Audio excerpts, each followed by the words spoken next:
আচ্ছা, সবাইকে apparel manufacturing এর পঞ্চম লেকচারে স্বাগতম। তাহলে আমরা কন্টিনিউ করতেছিলাম যে ডিসকাশনটা, যে short analysis of Bangladeshi garments readymade Bangladeshi garments industry. এবার বায়াররা কী বায়ার বলতেছে, হ্যাঁ বায়াররা কী চাচ্ছে। পার্টিকুলারলি এখন আমরা এনভায়রনমেন্ট নিয়ে কথা বলতেছি। আমরা কিন্তু প্রচুর আমরা হচ্ছে এনভায়রনমেন্ট পলিউশন করি, স্পেশালি এই রেডিমেড গার্মেন্টস ইন্ডাস্ট্রিটা, এই সেক্টরটা। তো এখানে আমরা এতক্ষণ ডিসকাশনে কী আনলাম, যে water treatment plant, energy treatment plant usage বা ওইটার ইউটিলাইজেশন, প্রপার ইউটিলাইজেশন, আর অপটিমাম এনার্জি ইউসেজ, যে বিদ্যুৎ অপচয় করা যাবে না বা গ্যাসও অপচয় করা যাবে না। এছাড়া আরও ছোট ছোট জিনিস চিন্তা করেন, বা আমরা নিজেরা হয়তো এমন একটা জিনিস নিয়ে কথা বলবো এখন যে এটা আপনাদের চিন্তার বাইরে, মানে চিন্তার বাইরে বলতে আমরা চিন্তা করি না, কিন্তু এইসব ফিউচারে করতে হবে চিন্তা। পার্সোনাল সেফটি, ফায়ার সেফটির ভিতর ফায়ারের সাথে আমি অ্যাড করে দিই। মানে আমি সেফটি নিয়েও কথা বলতেছি না, আমি সরাসরি এনভায়রনমেন্ট নিয়ে জানতে চাচ্ছি আপনাদের কাছে, যে এনভায়রনমেন্ট আর কোন কোন জায়গায় আমরা পলিউট করতেছি এই ইন্ডাস্ট্রি দিয়ে। আর একটু এক্সপ্লেন করা। সাউন্ড পলিউশন নিয়ে কাজ করা উচিত, গুরুত্বপূর্ণ একটা পয়েন্ট রেজ করছেন। সাউন্ড পলিউশন নিয়ে কাজ হয় না তাও না, নতুন নতুন যে মেশিনারিজগুলো আসতেছে, হ্যাঁ হ্যাঁ, এটা নিয়ে কাজ হচ্ছে।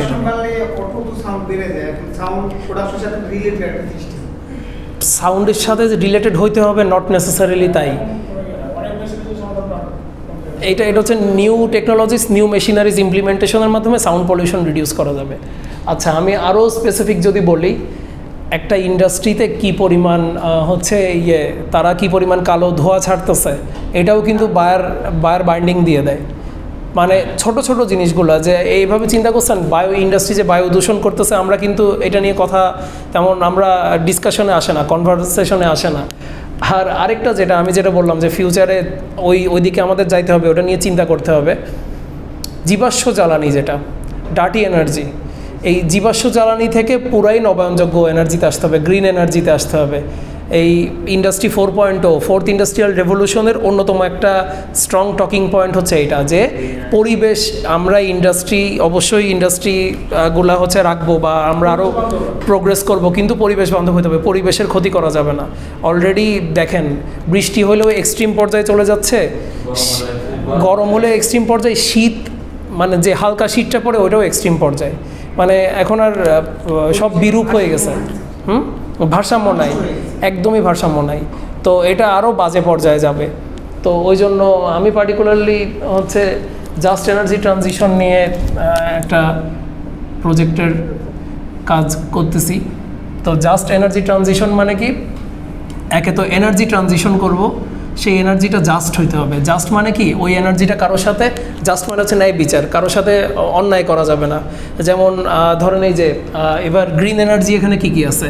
গ্রিন এনার্জি অলরেডি আপনারা দেখবেন আপনাদের ইন্ডাস্ট্রিতে আশেপাশে সোলার প্যানেলটা খুব বেশি পরিমাণে কিন্তু ছড়াই গেছে, হ্যাঁ। কিন্তু ইন্ডাস্ট্রিয়াল লেভেলে এটার ব্যবহার কিন্তু দিনকে দিন বাড়তেছে আরও, সোলার প্যানেল। আর সামনে আরেকটা জিনিস দেখবেন, এটা আসলে বাংলাদেশে একটু কনজেস্টেড, তো দেশটা একটু ফাঁকা জায়গা কম, না হয় এটাও এতদিনেও আরও ব্যাপক পরিমাণে হইতো। উইন্ডমিল, টারবাইন তো আছেই। টারবাইন হচ্ছে যে ওই কাপ্তাই তো টারবাইন দিয়েই হচ্ছে। তো এইগুলা আরও আছে। আর হচ্ছে নিউ টেকনোলজি যেগুলো, স্পেশালি যদি ডাইং ইন্ডাস্ট্রির কথা আমরা চিন্তা করি, ডাইং ইন্ডাস্ট্রিতে যেই পরিমাণে পানি অপচয় করে, বা তারা যেভাবে বায়োডাইভার্সিটিতে, যে জীব বৈচিত্র্যতে যে বিরূপ প্রতিক্রিয়াটা ফেলতেছে, এখন কিন্তু এককালে আপনারা এখানে তো ডাইংয়ের কেউ নাই, তাই না? তাও ডাইংয়ে মনে আসেন, হ্যাঁ। রিসাইক্লিং আপনার সাইড থেকে তো আরও বেশি কথা এখানে আমি আশা করি, হ্যাঁ।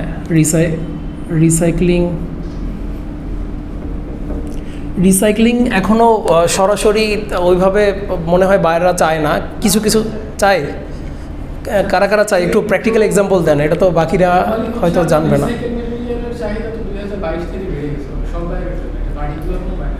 আচ্ছা, তো তাহলে এটা আমাদের একটা উইকনেস বলা যায় না, যে আমরা নট ইউজিং, আচ্ছা নট রিসাইক্লিং লিখে দিই শর্টকাটে।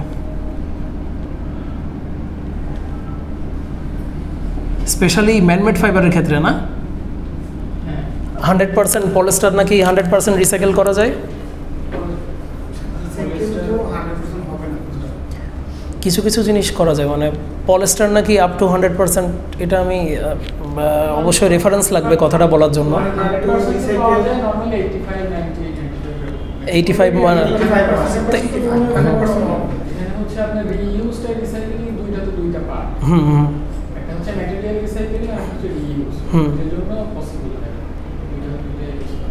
রিউজ হওয়া মানে কিন্তু 100%ই আপনি জিনিসটা পাচ্ছেন, কিন্তু রিসাইকেল ঠিক আছে। আচ্ছা রিসাইক্লিং বললেন, আর কিছু? আচ্ছা ঠিক আছে, সমস্যা নাই। তো যাই হোক, ওইটা একটা সাইড ডিসকাশন ছিল আর কি, এটা আপনাদের পরীক্ষার সাথে সরাসরি কোনো সম্পর্ক নাই। তাহলে উইকনেস তো অনেকগুলো বের হয়ে গেল, এবার একটু অপরচুনিটিস নিয়ে কথা বলি। অপরচুনিটিস কী কী আছে? ইমপ্লিমেন্টেশন অফ নিউ টেকনোলজিস,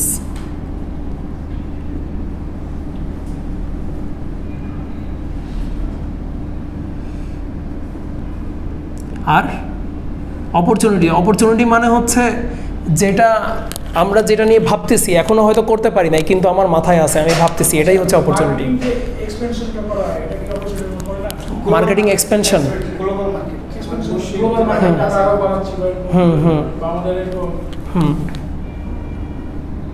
এটা কিভাবে লেখা যায়?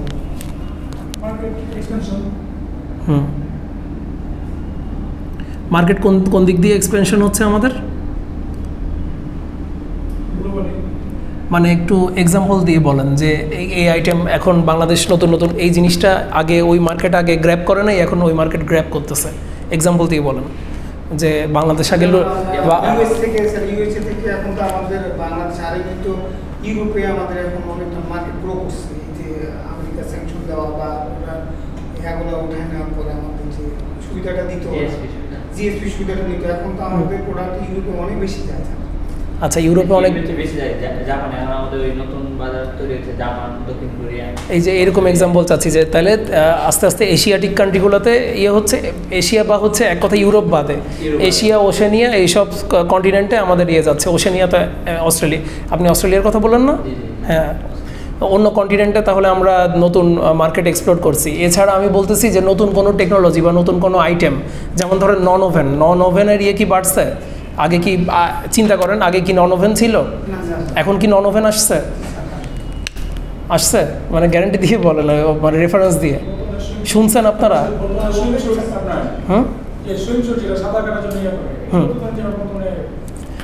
যেগুলো সিমলেস ড্রেস আর কি, ওগুলো কি নন ওভেন দিয়ে করে? আমি তো প্রোডাক্ট ইনোভেশন, ওকে।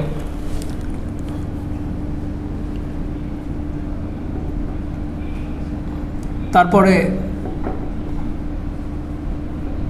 প্রোডাক্ট ইনোভেশন ছাড়াও যেমন হচ্ছে নতুন যে এক্সপ্লোরিং নিউ এরিয়াস, যেমন ধরেন আগে কিন্তু আমি যতদূর জানি ম্যানমেড ফাইবারের প্লান্ট বাংলাদেশে ছিল না, মানে ম্যানমেড ফাইবার ম্যানুফ্যাকচার করতো না, এখন পলিস্টার করতেছে না, স্কয়ারে নাকি ইয়েতে পেক্সিমকোতে যত জানি স্কয়ারের স্পিনিং সেকশন মনে হয় পলিস্টার এখন করতেছে। তারপর পলিস্টার করা ছাড়া এক্সপ্লোরিং নিউ এরিয়াস, এমনকি এওপিও তো বাংলাদেশে আসছে 5 বছর হচ্ছে না, মানে এওপিও একটা নতুন কনসেপ্ট, কিন্তু এওপি বা ডিজিটাল প্রিন্টিং এগুলো আগে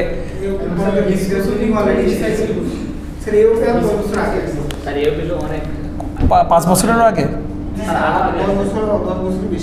আচ্ছা তাহলে আমি ওটা ভুল জানি। ভিসকোস রিসাইক্লিং, এটা কিন্তু একটা ভালো তাই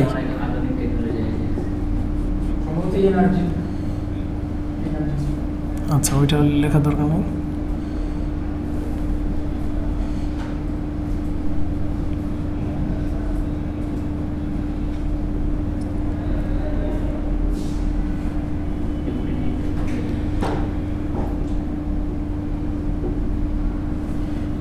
তারপরে এই যে সাস্টেনেবল যে প্র্যাকটিসগুলো, সোলার প্যানেল আনতেছি বা আমরা হচ্ছে WTPগুলো আমরা হচ্ছে মেক শিওর করতেছি, তো এই যে গ্রিনার ইনিশিয়েটিভ এটা অপরচুনিটি না? অ্যাডহিয়ারিং গ্রিনার ইনিশিয়েটিভ,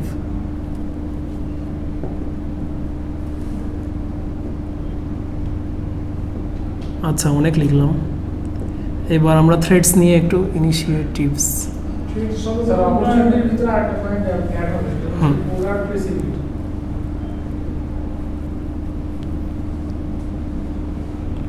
আরেকটা কি বললাম?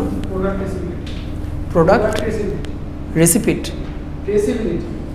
ট্রেসেবিলিটি। আচ্ছা প্রোডাক্ট ট্রেসেবিলিটির ইয়ে কি মানে ওইটার মানে ওইটার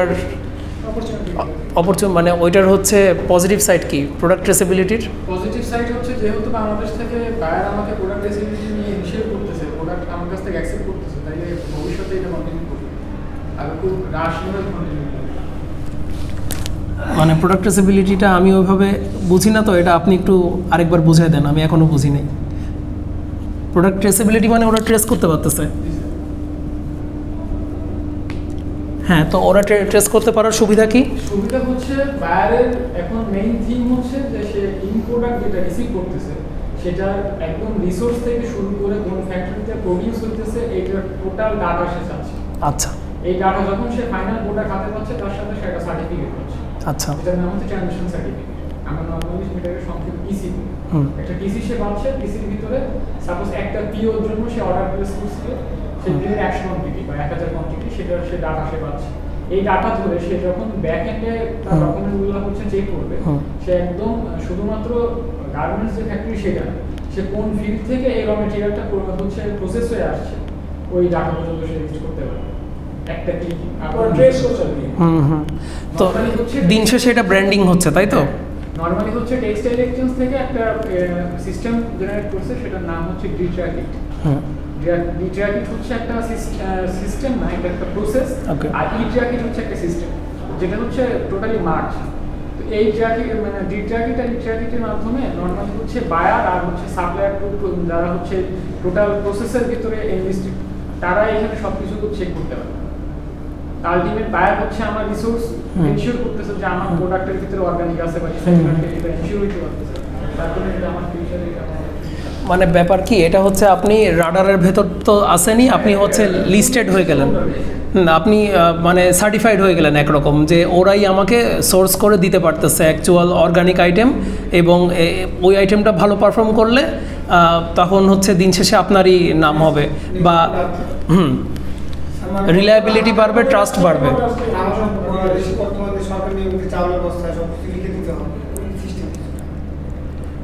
আচ্ছা, হ্যাঁ ওইটা এটার অংশ বলা যায়, মানে ডাটা অ্যাভেলেবেল করতে হবে আর কি। মেইন কথা হচ্ছে ডাটা অ্যাভেলেবেল করতে হবে, কোন জিনিস কোন জায়গা থেকে আনতেছেন, এনিথিং এভরিথিং, সব এনিথিং অ্যান্ড এভরিথিং। আচ্ছা, তো আমরা এবার আবার একটু টপিকে ফেরত আসি, এই স্লাইডগুলো দিয়ে দিব আপনাদেরকে।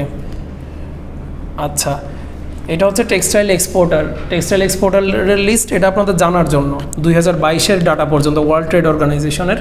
তো বাংলাদেশ তো টেক্সটাইল এক্সপোর্টিংয়ের ধারের কাছে নাই, কারণ র ম্যাটেরিয়াল তো বাংলাদেশে ওইভাবে প্রডিউস হয় না। আর অ্যাপারেল এক্সপোর্টারে বাংলাদেশ হচ্ছে 2-এ। এখানে ইউরোপিয়ান ইউনিয়নকে ওরা একসাথে কালেকটিভলি একটা অটোনমি হিসেবে কাউন্ট করে, তো এই জন্য ওরা European Union overall second apparel এক্সপোর্টিংয়ের দিক থেকে, কিন্তু আমাদের যে অ্যাকচুয়াল লিস্ট ওখানে বাংলাদেশ সেকেন্ডে। এবং থ্রেড নিয়ে আলোচনা করতেছিলাম, যাকে এইটা দেখেই আপনারা এবার বলেন যে বাংলাদেশের RMG সেক্টরে 2024-এ থ্রেড কী কী? গ্লোবাল কম্পিটিশন, তারপর ইকোনমিক কি আছে?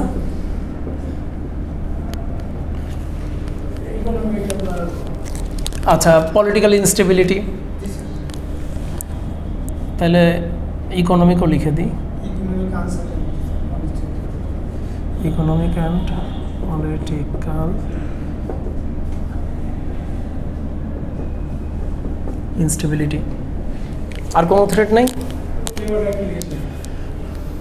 আচ্ছা আচ্ছা, হ্যাঁ ওখানে ছিল। তারপরে আরেকটা জিনিসও যে থ্রেট কাকে বলে, আমরা যদি ইয়েকে ইনশিওর মানে এই যে বায়ার কমপ্লায়েন্স, যেটা বায়ারের যে কমপ্লায়েন্স রুলস অ্যান্ড রেগুলেশন, ওটা ইনশিওর করার যে চ্যালেঞ্জগুলো, এগুলো তো থ্রেট। যে challenges for ensuring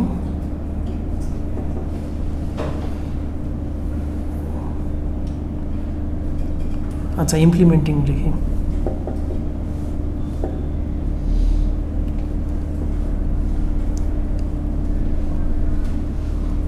rules and regulations.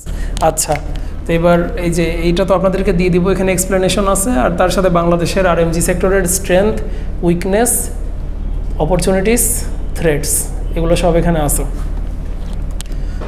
আপনাদের কাছ থেকে আমি জিনিসটা নিলাম যাতে এটা আপনাদেরই মাথায় থাকে যে আপনারা কী বলতেছেন বা আপনাদের ফেলো ক্লাসমেটরা কী বলতেছে। তো এখান থেকে কোশ্চেন আসতেছে। আরও ইন ডিটেলে আপনাদের আরেকটা ক্লাস নিব, জুমে হচ্ছে রিভিউ ক্লাস নিব মিডের আগে। আর আপনাদের তো এক্সামটা ঈদের পরে, তাই না, এই এক্সামটা। কিন্তু এখানের এই যে আজকে যে চ্যাপ্টারগুলো পড়ালাম এগুলো তো প্রোডাকশন প্ল্যানিং অ্যান্ড কন্ট্রোলের সাথে সরাসরি জড়িত না। তো এইগুলা অ্যাপারেলে আলাদা করে আসছে, যেগুলো প্রোডাকশন প্ল্যানিং, বাকিটা হচ্ছে প্রোডাকশন প্ল্যানিং আর কন্ট্রোল থেকে আসে। তো এখন 35 বাজে, আপনাদের নামাজেও যাইতে হবে। আমি আর অল্প কিছু ওই আগের 2টা চ্যাপ্টার থেকে বলে দিই। এই 2টা চ্যাপ্টার আপনারা মোটামুটি প্রোডাকশন প্ল্যানিং অ্যান্ড কন্ট্রোলে পড়ছেন, তাই না? ক্লাসগুলো সবাই করছেন কিনা জানি না। এই ম্যাটেরিয়ালগুলো আপনাদের পিপিসির পোর্টালে অলরেডি দেওয়া আছে। আমি অ্যাপারেলের পোর্টালেও সিলেক্টিভ কিছু স্লাইড বাদ দিয়ে দিব। তো প্রোডাকশন প্ল্যানিং অ্যান্ড কন্ট্রোলে সবচেয়ে ইম্পর্টেন্ট জিনিস হচ্ছে এইটা সেট এর জন্য, যে planning phase, action phase, control phase. এখানে কি আছে? প্ল্যানিং ফেজের ভিতর প্রায়র প্ল্যানিং বা প্রি প্ল্যানিং, তার ভিতর product development, production design, forecasting, aggregate planning, master scheduling, material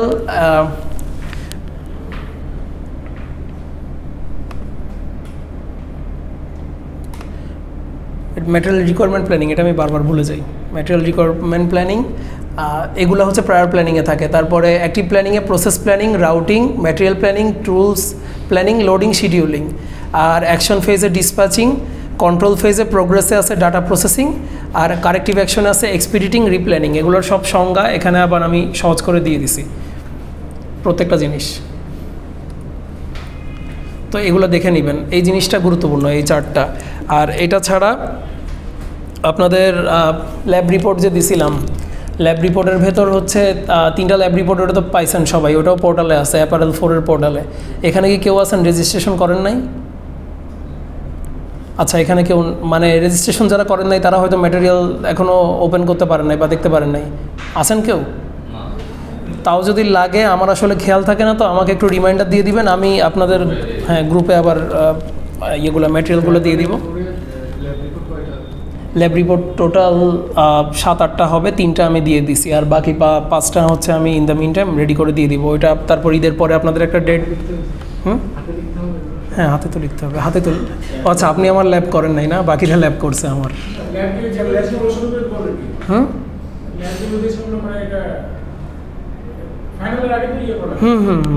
আমি ডেট দিয়ে দিব একটা, যাতে আপনারাও আগে আগে করে ফেলতে পারেন। হ্যাঁ দিয়ে দিছি, হ্যাঁ অলরেডি 3টা দিয়ে দিছি, বুঝছেন? হ্যাঁ করে ফেলেন, হ্যাঁ করে ফেলেন। আর বাকিগুলো আমি গুছাইতে পারলে আমিও দিয়ে দিচ্ছি, দিয়ে দিলে ওটাও তারপর একটা ডেট দিব, ওই ডেটের ভিতর আপনারা সবাই জমা দিবেন, একসাথে করেই জমা দিবেন, সমস্যা নেই। আচ্ছা, এই প্রোডাকশন প্ল্যানিং এটা গেল, এটা আমি একটা রিভিউ ক্লাস নিয়ে ওখানে আরেকটু কিছু বলে দিব।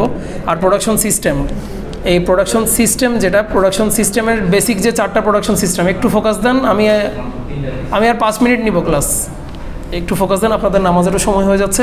প্রোডাকশন সিস্টেমের ক্লাসটা মনে হয় আমি ইনডাইরেক্টলি বলছি, প্যাসিভভাবে অনেক কিছু বলছি, যে জব শপ, তারপরে ব্যাচ, তারপরে হচ্ছে মাস প্রোডাকশন, আর হচ্ছে কন্টিনিউয়াস প্রোডাকশন। আজকে 10th ব্যাচেও ডিটেল ক্লাস নিলাম এটা নিয়ে। যারা সেট সিতে যাবেন তাদের জন্য কঠিন হবে, তাদেরকে আমি এরকম ফিগার দিয়ে বলবো যে এটা এক্সপ্লেন করার, কোনো সমস্যা নাই।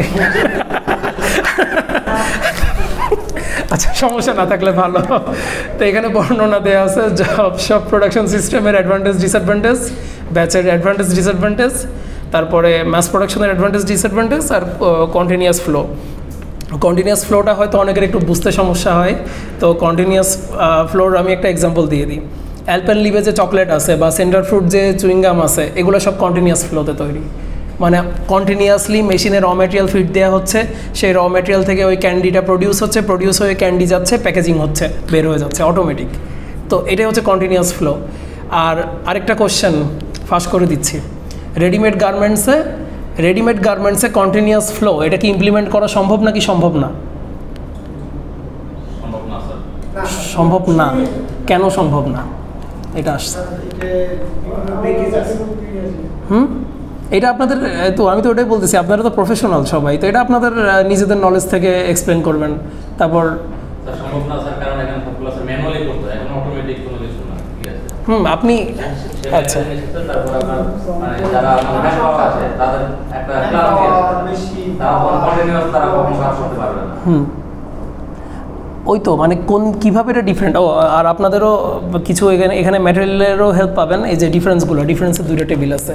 তো এই কন্টিনিউয়াস ফ্লো আর হচ্ছে ম্যাস, এই দুইটার পার্থক্য যে জায়গায় দেখবেন ওই পার্থক্যগুলো লিখে দিলেই হবে। যেমন উদাহরণ দিয়ে বলি, প্রোডাকশন ভলিউম, আচ্ছা কেন সম্ভব না ওইটার আনসার যদি দিতে হয়, এই যে আমাদের এখনও ওইরকম প্রপার ইকুইপমেন্টও নাই, একদম highly specialised and automated machinery, highly specialised এবং অটোমেটেড মেশিনারি নাই যেটা দিয়ে আমি অটোমেটিক একটা শার্ট বা একটা সিমলেস গার্মেন্ট না, কিন্তু এগুলো হচ্ছে যেগুলো সিম করা, সেলাই করা গার্মেন্টও তো দুই প্রকার, সিমলেস আর আরেকটা হচ্ছে ট্রেডিশনাল গার্মেন্ট যেটা হচ্ছে সেলাই করে করা হয় আর কি, সিউন গার্মেন্ট।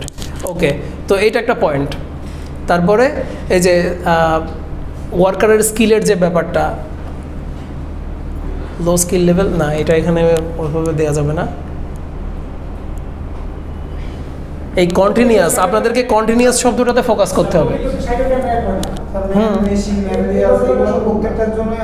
হ্যাঁ, যে মানে আপনি তার মানে কি, রাইট, তার মানে কি, তার মানে হচ্ছে আপনি ম্যাস প্রোডাকশনে যতটুকু ভ্যারাইটি আনতে পারতেছেন, কন্টিনিউয়াসে কি ততটুকু ভ্যারাইটিও আনতে পারবেন? একদমই পারবেন না, ওইটা একদমই রিজিড।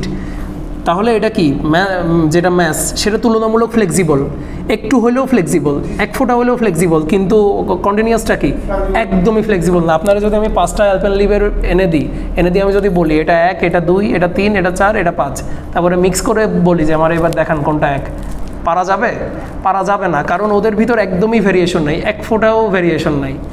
আর ওই যে আপনি যেটা বললেন যে প্রসেস টাইম ভ্যারি করে, এসএমভি ভ্যারি করে, কারণ আমি একটা ওইটাকে একটু ভ্যারিয়েশন এনে দিচ্ছি, ওটাকে একটু ডিফারেন্ট করতেছি। ওকে, এটা আপনারা বুঝতে পারছেন। আর তারপর বেসিক যে টেইলরিংয়ের সাথে রেডিমেড গার্মেন্টসের পার্থক্য, এটা এখানে মানে এখানে কার পার্থক্য, রেডিমেড গার্মেন্টস আর টেইলরিং, এখানে কার পার্থক্য, কোন দুইটা জিনিস? রেডিমেড গার্মেন্টস কোনটা আর কোনটা, টেইলরিং কোনটা? টেইলরিংটা জব শপ, তারপর রেডিমেডটা হচ্ছে মাস প্রোডাকশন। 10th ব্যাচ একটু আগে প্রোডাকশন প্ল্যানিংয়ের ক্লাস করছে, তো এটাও আসছে। তো তাহলে কি পারা যাবে এগুলো? আর মিস্টার মশিউর তো মনে হলো একটা চ্যালেঞ্জ দিয়ে দিল যে অসুবিধা নেই, চ্যালেঞ্জ দিলাম এই যে এই টাইপের ফিগারগুলোর জন্য একটু রেডি থাকবেন।